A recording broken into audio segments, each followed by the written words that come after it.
A sus primos se les ha visto desde Australia hasta el Himalaya. Pero ¿quién o qué es exactamente este salvaje misterioso que llamamos Bigfoot? ¿Y existe aparte de nuestra imaginación?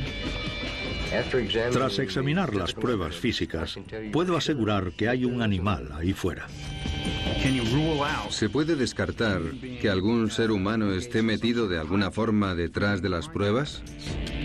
Observe las pruebas usted mismo, junto a creyentes y escépticos.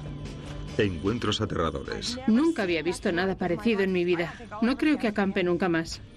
Huellas gigantes. Esas huellas existen. Algo las está dejando. Y el vídeo, que no se puede olvidar. Hacía mucho calor dentro del traje. Me corría el sudor por el cuerpo. No les disparan los cazadores, no les atropellan los coches, no les encuentran muertos, no les encuentran vivos. ¿Dónde están? Sigan el camino forense y una vigilancia real, mientras la ciencia persigue a la leyenda más esquiva y enigmática, el Bigfoot.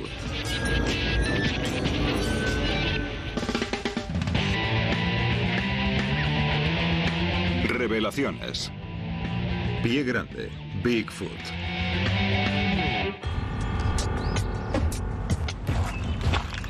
Lo primero que hay que saber antes de salir a buscar un Bigfoot es que si hay uno, tiene que haber miles.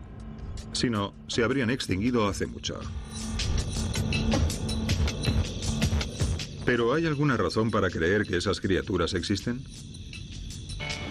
Todos los años se denuncian varios casos de encuentros con Bigfoots. Muchos de testigos que se diría que saben la diferencia entre un oso y un mono monstruoso caminando erguido. Se llevan 50 años documentando huellas de Bigfoot, y algunas muestran lo que los científicos creen que es la firma anatómica de un enorme primate bípedo. ¿Tenemos pruebas que indiquen que hay un monstruo gigante peludo correteando por Norteamérica? Sí, hay pruebas. Hay todo tipo de pruebas. Pero la pregunta que hay que hacerse no es si hay pruebas, sino ¿es válida cualquiera de esas pruebas? Me inclino a pensar que hay muchas posibilidades de que esa criatura exista. Mito o realidad, una cosa es segura. Algo muy raro está pasando. O el descubrimiento zoológico más importante de nuestra época está viviendo en secreto en las narices de la ciencia moderna, o una gente con mucha imaginación está acechando nuestros bosques, arquitectos de un engaño que ya tiene vida propia. Nuestra búsqueda de la verdad sobre Bigfoot empieza en unas montañas brumosas del norte de California, llamadas Bosque Nacional de Six Rivers. En los últimos 50 años se ha informado de más huellas de Bigfoot y encuentros aquí que en ninguna otra región del planeta. En 1958 se descubrieron las primeras huellas en el camino de una zona en construcción. Los medios se abalanzaron sobre la historia y el término Bigfoot entró en el léxico común.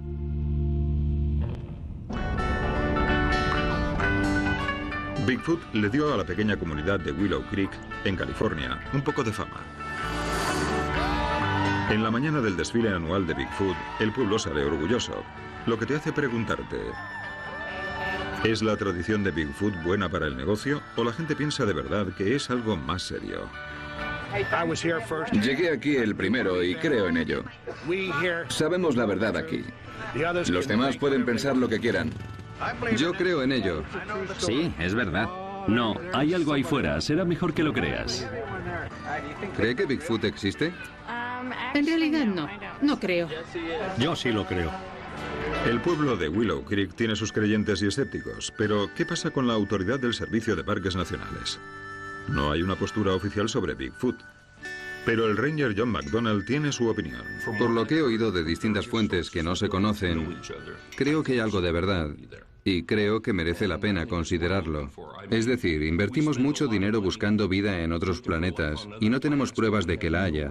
Tenemos más pruebas de que Bigfoot existe, que haya pruebas de vida en otros planetas, y eso sí que lo buscamos, así que, ¿por qué no esto?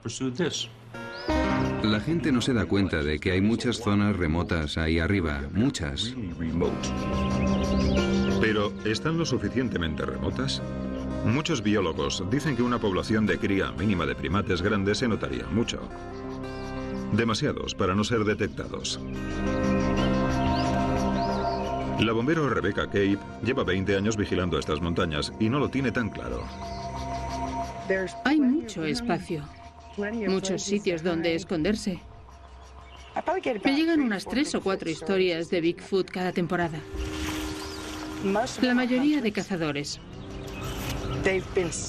Un grito en el bosque, quizás algo grande, y salen asustados. El caso es que mucha gente se ha encontrado o ha visto algo que se ajusta al perfil de una figura peluda, de cara plana, hombros anchos y erguida. Pero muchos no hablan de ello.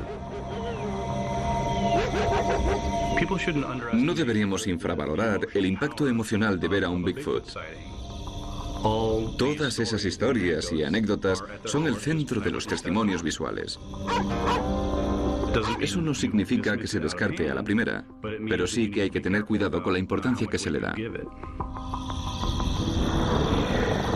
La gente que cree que se ha encontrado con un Bigfoot está de acuerdo en que es algo que te cambia la vida. Hasta para la gente sin tendencia al pánico, como el patrullero Richard Cale. Ese día de agosto estaba allá arriba cortando leña. Terminé y llené la camioneta. Estaba bajando la colina por un camino de tierra. Acababa de pasar una pequeña curva a la izquierda cuando vi algo muy grande, bípedo, de pie y erguido. Parece una locura. Yo diría que medía 2,5 metros o más. Era grande. No tenía un pelaje bonito, era horrible, descuidado, pero se le notaban los músculos debajo. Era impresionante. Se marchó en un suspiro. No sé lo que vi, pero sé lo que no vi. No era humano y no era un oso. He visto muchos osos y eso no lo era.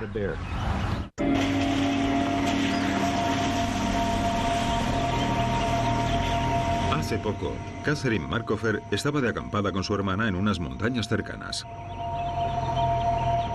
Estaban preocupadas por los osos, hasta que algo mucho más terrorífico les hizo una visita.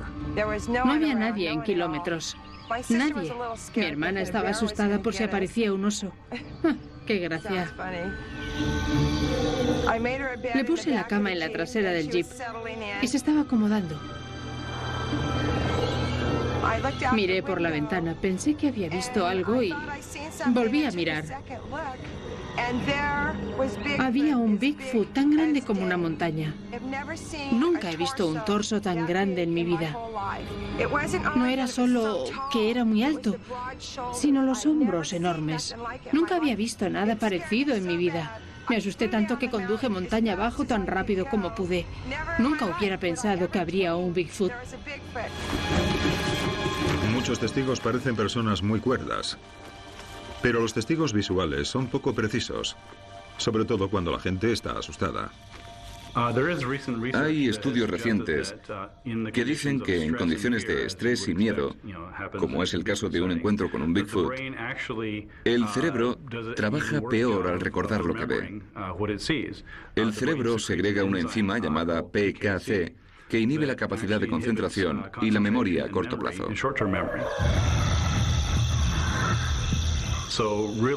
Por eso los testigos visuales no son fiables. Los detectives lo saben, los abogados, los psicólogos lo saben. No hay nada malo en ello. Pero el problema es que cuando lo aplicas a encuentros con Bigfoots, es incluso menos fiable. Los testigos son una cosa, pero los testigos que casualmente, quizá demasiado, llevan una cámara, es algo completamente distinto. Ese fue el caso en 1967, cuando 2 vaqueros y amantes declarados de Bigfoot fueron a buscar a la criatura. Y al parecer la grabaron. El resultado, una hembra peluda y gigante en su plenitud, que se convertiría en el principio del movimiento Bigfoot. ¿Qué historia hay detrás de este impresionante video?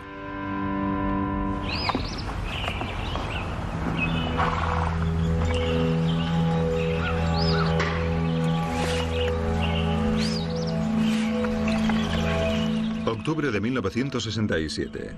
El vaquero de rodeos Roger Patterson está sin blanca, luchando contra el cáncer y obsesionado con Bigfoot. Su sueño es vender a un estudio de Hollywood por mucho dinero un documental sobre un Sasquatch. El problema es que Hollywood no le llama. Tras alquilar una cámara, su amigo Bob Gimlin y él se dirigen a los bosques del norte de California para filmarlo. Según ellos, pasaron semanas peinando los montes del Bosque Nacional de Six Rivers, donde se encontraron muchas huellas durante años.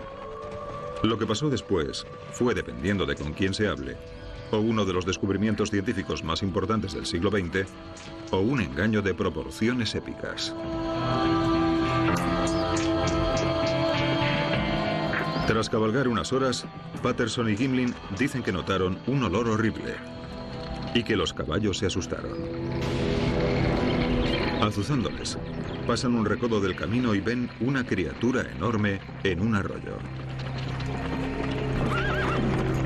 El caballo de Patterson retrocede y él se cae al suelo.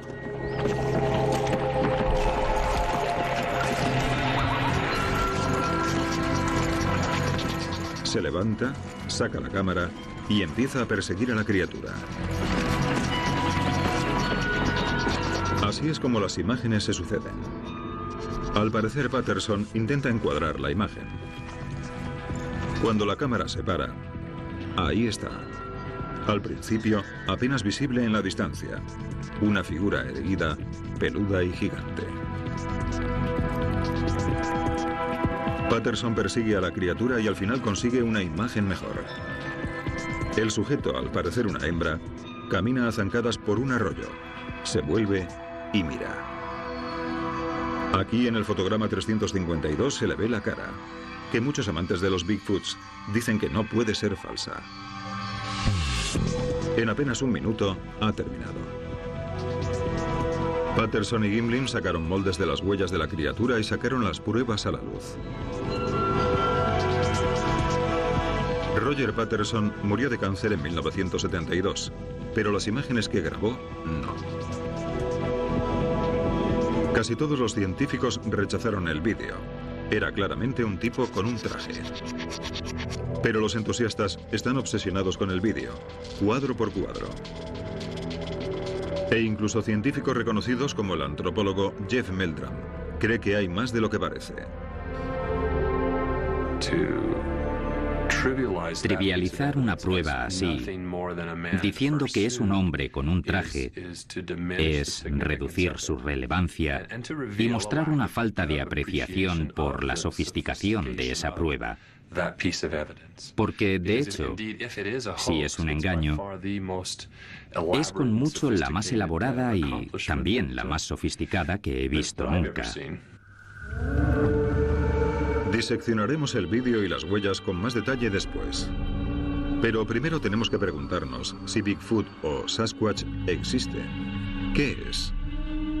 Meldrum cree que puede ser descendiente del Gigantopithecus, un simio gigante extinto conocido solo por un puñado de fósiles. Si ese es el caso, entonces solo nos enfrentamos a una versión paralela de un gran homínido terrestre o mono, no un ancestro humano, sino un ancestro simio que evolucionó en una dirección parecida a los primeros homínidos africanos bajo condiciones ecológicas similares. Así que añadirá un capítulo que aportará una visión interesante a nuestra historia evolutiva.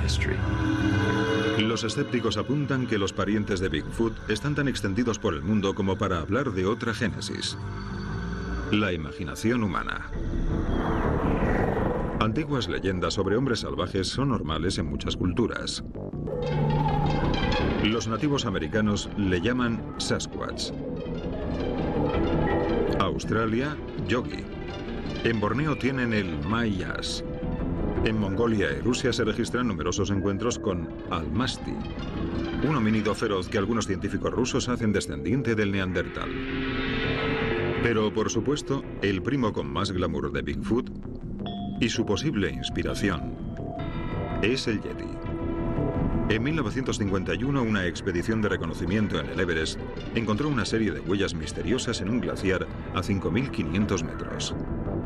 El líder de la expedición, Eric Shipton, un escalador muy respetado, publicó un artículo en el Times de Londres. La leyenda del Yeti renació como el abominable hombre de las nieves, pero las expediciones importantes que le buscaron volvieron de vacío. El héroe del Everest, Sir Edmund Hillary, llegaría después a la conclusión de que las huellas eran de animales normales deformadas por el deshielo, pero el bulo ya era público. ¿Fue esta sensacional historia lo que inspiró la época moderna de encuentros con Bigfoots en Norteamérica? Para contestar a eso, hay que llegar al fondo de las pruebas, literalmente. ¿Las huellas gigantes son verdaderas o falsas? Los expertos forenses, primatólogos y antropólogos tienen respuestas intrigantes y contradictorias. Cuando se trata de Bigfoot, hay muchos moldes por ahí. Hay cientos de ellos, incluso miles, anchas, estrechas, de 5, 3 o 6 dedos. Nadie quiere que sean todas reales, así que está claro que hay gente con mucho tiempo libre y gusto por las gamberradas. En cuanto al engaño de Bigfoot, a veces alguien se va de la lengua. En 2001, una historia en las Cascade Mountains de Washington causó un gran alboroto en la comunidad Bigfoot. La historia de Ray Wallace. Al parecer, Ray dejaba huellas de Bigfoot por doquier en los años 50, cuando vivió con su familia en el norte de California. Las huellas que desataron la locura de Bigfoot en 1958 se descubrieron en una zona en construcción, y por lo visto, no fue coincidencia. Según su historia, Ray y su familia fueron de trabajo en trabajo, mudándose por el noroeste, y las sospechosas huellas les siguieron por donde iban. Don Boswell era amigo y confidente de Ray.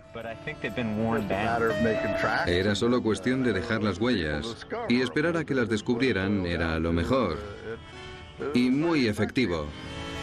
Ray consiguió guardar el secreto a su propio hijo Michael, que supo del trabajo de su padre después de que hubiera muerto. Esto era lo que usaban para las gamberradas. Tienen mucho uso. La mujer de Ray, Elna, soportó su afición durante más de 50 años. Le dije que estaba bien hacerlo, pero que podía meterse en problemas. Y él me dijo que no se iba a meter en líos. El primo pequeño de Ray, Dale Lee, iba con él. Nunca admitiría que lo estaba haciendo. De hecho, ninguno lo haría. Había muchos tipos que trabajaban con mi padre y estaban involucrados en lo de las huellas. Estaba metido del todo, de eso no cabe duda. Y pasaba lo mismo con Bigfoot. Siempre hacía algo si tenía la oportunidad. Le ponían unas tiras y se las ataban a los pies. Era muy efectivo. Una de sus favoritas, creo, era agarrarse a una cuerda detrás de una camioneta que les daba el impulso para dar grandes zancadas, y algunos de esos tipos eran muy grandes. Conducías despacio y dabas unos pasos muy largos. Mi padre tenía todo tipo de moldes, buenos, malos, es decir, como todos los artistas. Los hacía en el sótano. Se pasaba horas allí abajo. Era muy perfeccionista y los dedos, y todo tenía que ser perfecto. Estaba haciendo un traje, trabajaba en él. Una vez hasta hizo a mi madre meterse dentro de él. Le dije que no me iba a poner el traje.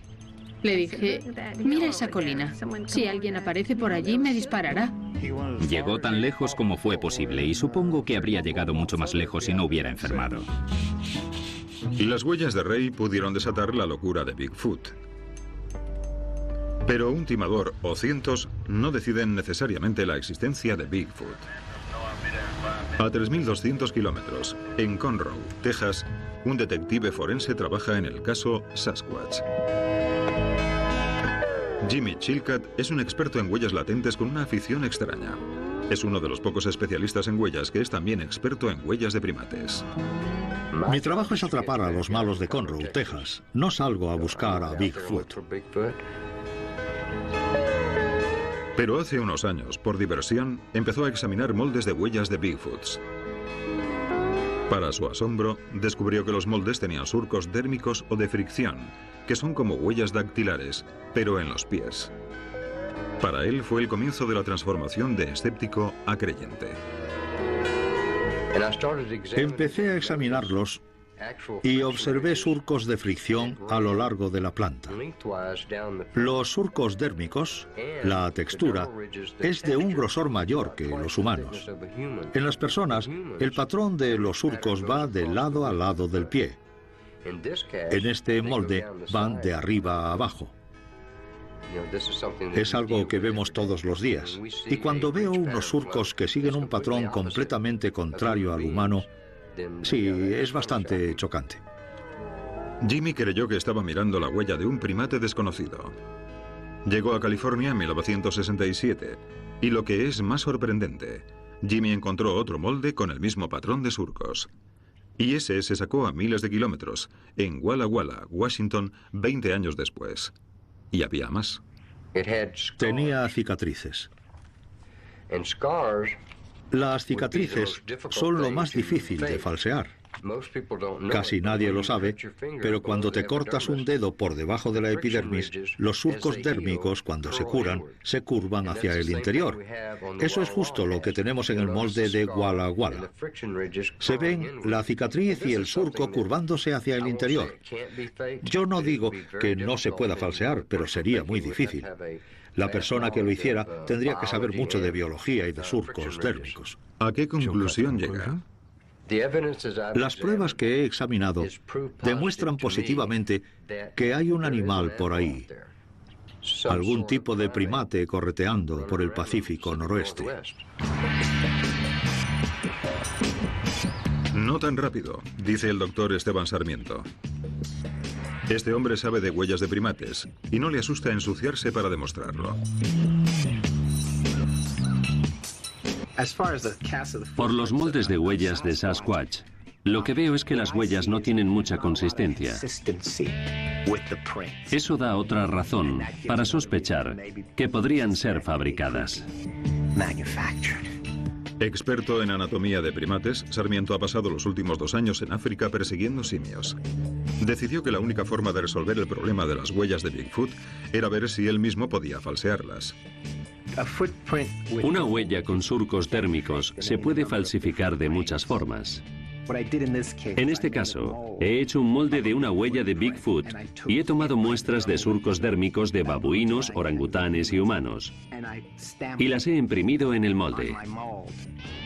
Con esta técnica, el doctor Sarmiento puede imprimir surcos dérmicos y hasta cicatrices en la dirección que quiera de la planta del molde. Otra cosa que se puede hacer es un aumento de mi propia huella. Esto es, haciendo un molde de silicona de su pie y luego empapándolo en decapador. La silicona absorbe el decapador como una esponja y el resultado es un pie muy grande. No hago esto todos los días, no es mi trabajo. Creo que ya no puede hincharse más, ¿eh? Esta la he remojado durante unas 4 horas para que pase de este tamaño a este. Se ve esta protuberancia y se pueden ver muy bien los surcos dérmicos, especialmente aquí. Este surco de aquí se ve muy bien. Se puede seguir con el proceso indefinidamente. Puedo seguir sacando huellas y aumentándolas y así infinitamente. Se puede hacer así de grande, solo que llevaría su tiempo y su esfuerzo. Hasta las huellas de Bigfoot más convincentes las puede falsear alguien con la experiencia y energía suficientes. Pero ¿por qué alguien se tomaría el tiempo y la molestia de confundir así a la gente? Creo que el error es que los defensores siempre han infravalorado la ingenuidad y resolución de los timadores. Asumen que si alguien está mintiendo o siendo irresponsable socialmente, también deben ser estúpidos e incompetentes, y no creo que sea el caso. Algunos timadores son muy creativos, y los científicos no están acostumbrados a ver las cosas así. Escépticos y creyentes coinciden. Las huellas y los encuentros de Bigfoot más convincentes se han dado en Norteamérica. Pero a Bigfoot se le ha visto de Florida a Alaska, y en casi todas partes entre medias. Y su personalidad cambia entre un sitio y otro. Así que nos dirigimos a los pantanos de Texas en busca de un tipo distinto de Bigfoot. Uno con muy mal carácter. También es el objetivo de una misión asesina. Por la conservación al estilo de Texas. Estas son las tierras bajas. Una franja de humedales en el este de Texas, cerca de la frontera con Luisiana. No es el primer sitio que te viene a la mente cuando piensas en Bigfoot. Pero según algunos, aquí es donde la versión sureña de Bigfoot tiene su refugio. Y nos vamos a unir en la caza de uno. Nuestro guía será el viejo estudioso y cazador de Bigfoot y presentador de radio Chester Moore. Bienvenidos otra vez al programa. Estamos hablando del cerebro, el grande, el rey de la criptozoología de todos los Bigfoots. Preguntan que cuál es la diferencia entre las criaturas del noroeste y las de aquí. Y yo les digo, las de California son una panda de hippies que huelen flores, llevan sandalias, cantan kumbaya junto al fuego y se cogen de la mano. Las nuestras escuchan a Black Sabbath y te quieren arrancar la cabeza. Tenemos Bigfoots pueblerinos amantes del heavy metal. Es un animal real, un primate muy inteligente y con mucha suerte porque no le hayamos cazado ya. La casa de Chester en Sweetwater, Texas, es el sueño de cualquier taxidermista. Pero el animal que él quiere aún le evita. Hay que retocarle un poco, Chester. Su compañera de fatigas, Chris Stevens, y él esperan traer un día a uno de estos animales por el bien de la conservación y zanjar de una vez el tema de la existencia de Bigfoot. Pero puede que se estén quedando sin tiempo. En vez de las huellas normales de 5 dedos, se han encontrado con unas de 3. Sospechan que la invasión humana esté causando estragos en el hábitat del Bigfoot y en su naturaleza. Lo que creo que está pasando es que hay grupos de animales que están quedando genéticamente aislados y estén forzados a la endogamia para sobrevivir. Y una de las cosas que pasan cuando existe endogamia es que tus huellas cambian. Y otra de las cosas que la endogamia hace a muchos animales es que les hace más agresivos. Al caer la tarde, Chris, Chester y el padre de Chester, Chester Sr., se adentran en los pantanos en una misión asesina.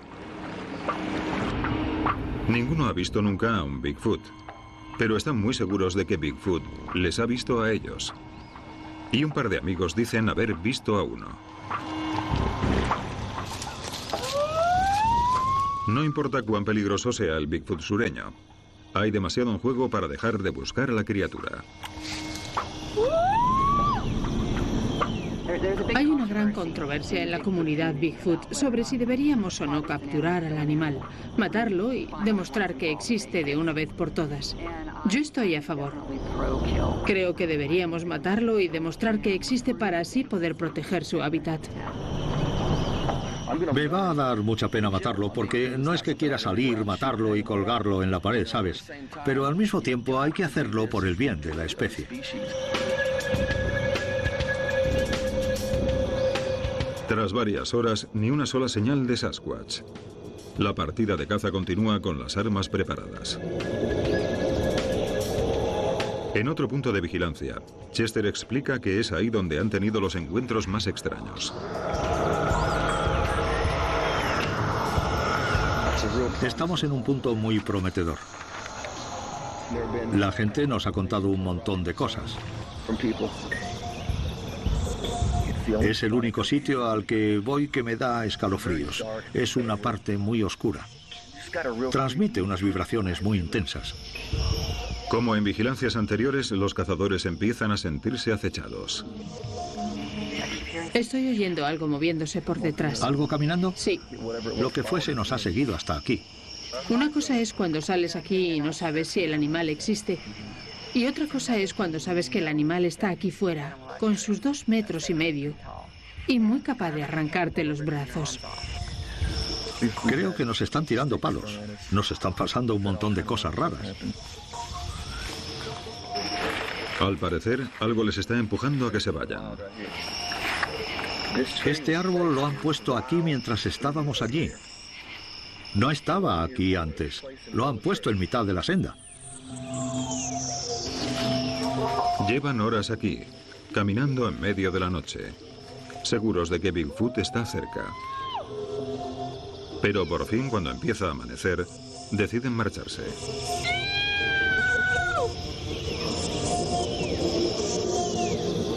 Bigfoot se negó a salir de paseo, quizás sin darse cuenta de que al sacrificarse podría salvar a su especie. Pero Chester no está desanimado. Me siento honrado por poder tener este tipo de encuentros con una de las criaturas más increíbles de Dios. O sea, es genial. De los Bigfoots hippies del noroeste a los Bigfoots asesinos de Texas, viajamos a Tennessee, donde un Bigfoot puede ser un buen vecino. Se espera que Bigfoot tenga distintas personalidades, dependiendo de la región en la que esté. Porque, en realidad, Bigfoot es un constructo social más que una criatura real y eso lo explicaría. Aquí en Smoky Mountains, un clan sureño de Bigfoots parece estar haciéndose sitio, en la vida y en el corazón de Janice Carter. Dice que ha crecido con una colonia entera de Bigfoots que empezaron a visitar a su abuelo hace 60 años.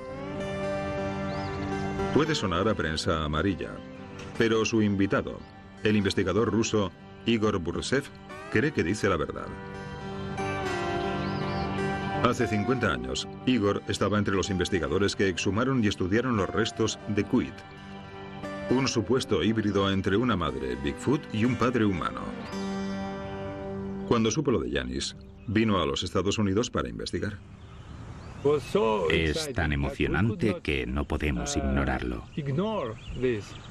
Ahora comprendemos que es una mujer única. Es la única experta en el mundo que sabe tanto de la criatura. Es como una especie de Jane Goodall con los chimpancés.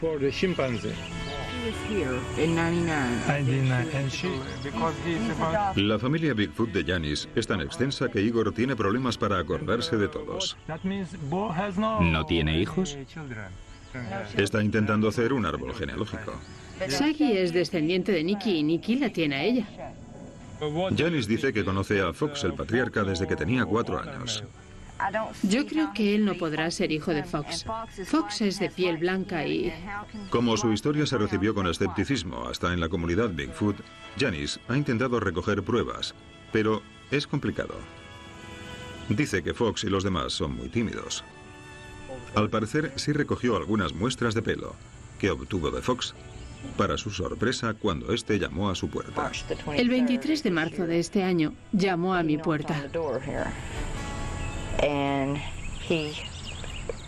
Quería ajo, porque lo usan para ahuyentar a los mosquitos y a los bichos. Supongo que les vale para las pulgas también. Me pidió ajo y le pregunté si lo quería en polvo y me dijo que quería una cabeza. Y yo tenía. ¿Habla inglés? Sí, habla inglés. ¿Cómo es su voz? Es muy profunda y gorgojeante. Es como cuando dice, hola, es... Llegó hasta aquí. Extendió el brazo con la mano así. Fui a darle el ajo. Estiré la mano y le arranqué unos pelos de la muñeca. Se le abrieron mucho los ojos y yo estaba aquí de pie y me dijo, gracias. Bajó por la colina y me dije, bien, lo tengo. Como Janice recuerda haber visto siempre a los Bigfoots en estado salvaje, se ha convertido en la clave de Igor para comprender cómo sobreviven. He pasado más tiempo en los árboles observándoles que jugando o haciendo otras cosas. Estaba por ahí todo el día, simplemente subida a un árbol mirándoles y escuchándoles. Janice dice haber visto muchas veces cómo el clan Bigfoot cazaba. Cazan por turnos. El primero hace correr al ciervo hacia ese y ese le hace correr a espacio abierto. Corren más deprisa a 4 patas que de pie. Calculamos que Fox corría unos 70 kilómetros por hora. Igor se ofrece para reproducir la técnica de caza del Bigfoot. El que comienza la caza lo hace persiguiendo al ciervo.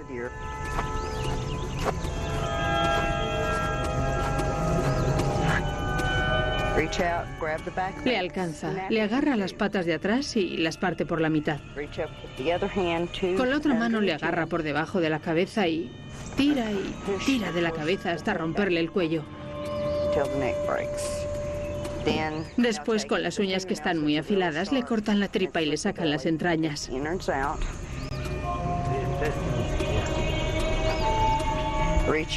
Sacan el hígado y el corazón. Cuando era pequeña no me gustaba nada verlo. Y aún me pasa, y no quiero verles matando animales, porque es asqueroso. Aunque me he ido acostumbrando. Janice es consciente de que la gente cree que vive en un mundo de fantasía. Pero para ella, Fox y los demás son muy reales. Son su familia. Son muy inteligentes. Utilizan un lenguaje y tienen una cultura. Creo que lo que nos queda de Bigfoot es un mito. No creo que Bigfoot sea un problema biológico. Lo que creo es que es un problema antropológico, social y psicológico muy interesante. Si un problema psicológico puede detectarse con algo, es con esto.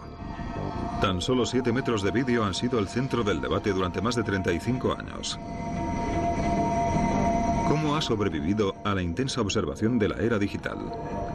Se sorprenderían. En Texas, el cazador de Bigfoots, Chester Moore, ha invitado a su amigo y colega entusiasta, Aim K. Davis, para que examine el famoso vídeo de Patterson y Gimlin. Davis, astrónomo amateur, utiliza técnicas de observación celeste para diseccionar al creíble Sasquatch. Básicamente, la tecnología ha superado este vídeo. Estamos en un mundo digital y se pueden hacer cosas increíbles con análisis digitales. Ahí se ve que parpadea. Y una cicatriz en la frente que va de arriba a abajo mientras parpadea. Eso no se correspondería con un traje de goma rígido. Para nada, son solo 2 fotogramas. Cuando miras el movimiento aquí observas algo muy dinámico. Claro que tengo estabilizada la cabeza y hace que los movimientos faciales se vean más fácilmente. Justo aquí, en la comisura de los labios. Los labios se separan y podemos ver los enormes dientes, casi cuadrados. Nunca he visto nada tan claro, ¿sabes? Para mí lo más increíble es la claridad. Es decir, casi estás viendo un vídeo distinto.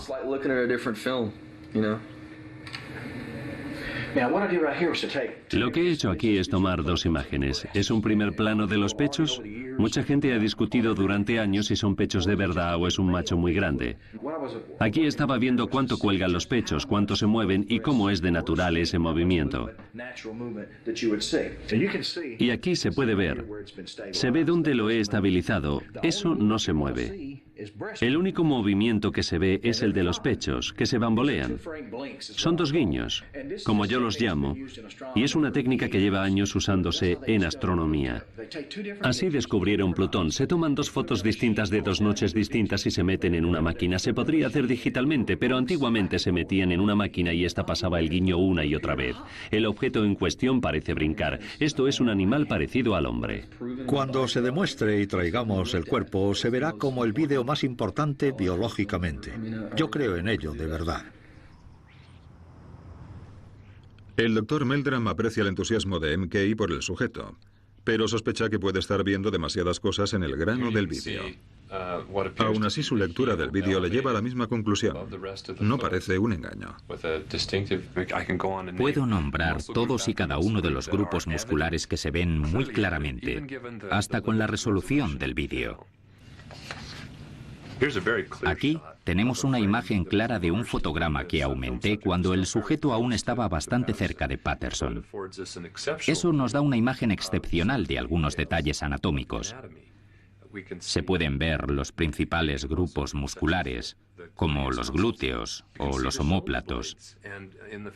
Cuando el vídeo está en marcha, se ven los omóplatos y el balanceo de los brazos cuando se mueven bajo la piel. Otro detalle anatómico que se puede determinar en el vídeo es el tamaño de los miembros, y son mucho mayores que cualquier variación humana. Según los cálculos de Meldrum, la proporción de los miembros no se ajustan a un hombre con un traje. Los brazos son casi tan largos como las piernas. Todos los detalles, junto a la consistencia del vídeo y las huellas de la escena, hacen que Meldrum se pregunte si podría ser un engaño. Pero cuando se trata del vídeo, Hasta en terreno científico, parece que los detalles están dependiendo de quién los vea. Y ahora,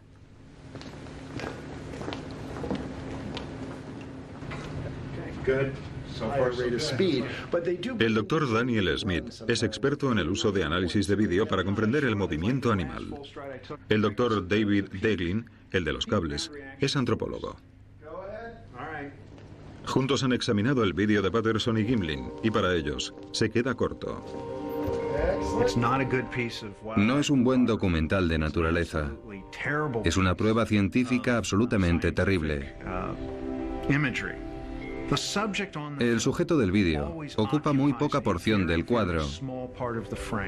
Tienes que aumentar mucho la imagen y, cuando lo haces, la calidad de la imagen se deteriora mucho. el problema es que el vídeo es complicado. No se puede distinguir dónde están los codos, las muñecas, los hombros o, peor aún, la cintura. Es inútil para determinar anatomía específica. De este vídeo se puede sacar que es un bípedo que camina erguido y que tiene brazos y piernas. En cuanto a proporción de miembros, velocidad o largo de zancada, no se puede decir nada porque no hay suficientes datos. Si se hiciera, no sería científicamente válido. Es hora de volver a la fuente, las Cascade Mountains de Washington, donde crecieron los que grabaron al Bigfoot. Si el vídeo de Patterson es un engaño, hay 3 testigos. Uno, Roger Patterson, está muerto. El segundo, Bob Gimlin, no quiere hablar. La pregunta es, ¿qué pasa con el tipo del traje? Algunas personas han hablado para atribuirse semejante honor. Estamos aquí para conocer a Bob Hieronymus, que solía cabalgar con Patterson y Gimlin cuando era joven. Bob dice que en el 67 fue el tipo que anduvo por Bluff Creek con el traje de Bigfoot de Patterson. Por aquí hay mucha gente que confirma la historia de Bob. Y bueno, están sus andares. La gente dice que ando como el Bigfoot.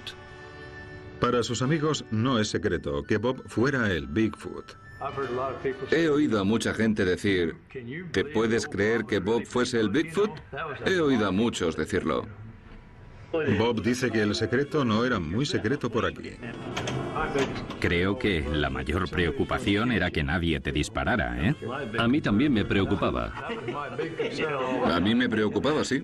Después de un tiempo todos sabían que era yo. Sí, lo sabíamos.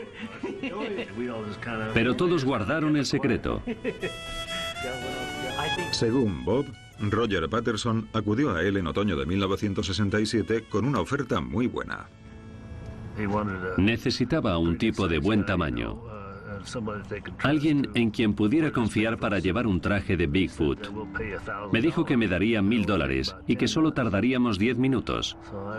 Tenía 26 años y no me lo pensé. Después de una prueba en Yakima, dice Bob, se dieron la mano y acordaron encontrarse en California unas semanas después. Se encontraron en Bluff Creek, hogar de las infames huellas de Wallace y de muchos encuentros con Bigfoots. A la mañana siguiente nos levantamos.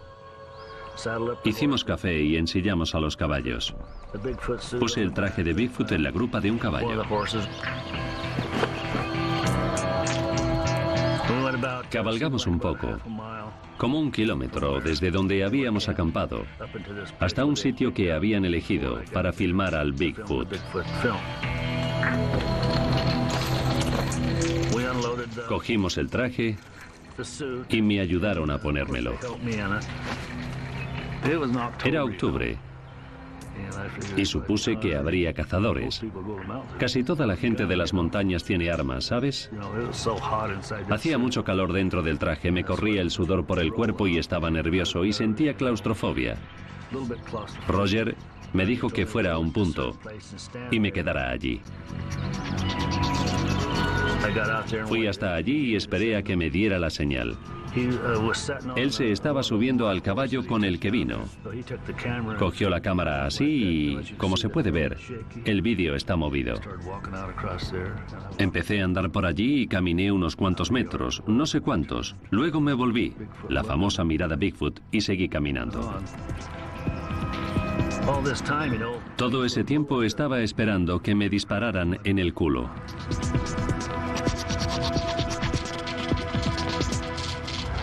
Y ahí acabó. Pensé que les había hecho un buen trabajo. Todos estos años ha engañado a millones de personas. Si me hubieran pagado los $1000 como me dijeron, me habría callado. Claro que tampoco hay pruebas físicas para demostrar la historia de Bob. El traje no ha aparecido. La duda es, ¿tuvo mucha suerte Roger Patterson? ¿O era un timador de gran calibre? Al final, los expertos de ambas partes de la ecuación coinciden. No se puede demostrar si existe Bigfoot, pero para el caso tampoco se puede descartar totalmente. Lo que queda es que existen las huellas, los moldes también. Algo las está dejando. He llegado a la conclusión de que nos enfrentamos a un simio de gran tamaño. Hay un gran deseo de creer, y creo que parte de ello lo conforma la gente que no quiere que se resuelva el misterio. Creo que mucha gente está feliz con el misterio sin resolver. No hay forma de establecer, más allá de la duda razonable, que tal animal existe sin tener un cuerpo sobre la mesa de autopsias. Nos tenemos que preguntar si hay un animal ahí fuera. ¿Por qué no lo hemos encontrado? No creo que exista nada que me aparte de mi trabajo para salir a buscar gigantes peludos.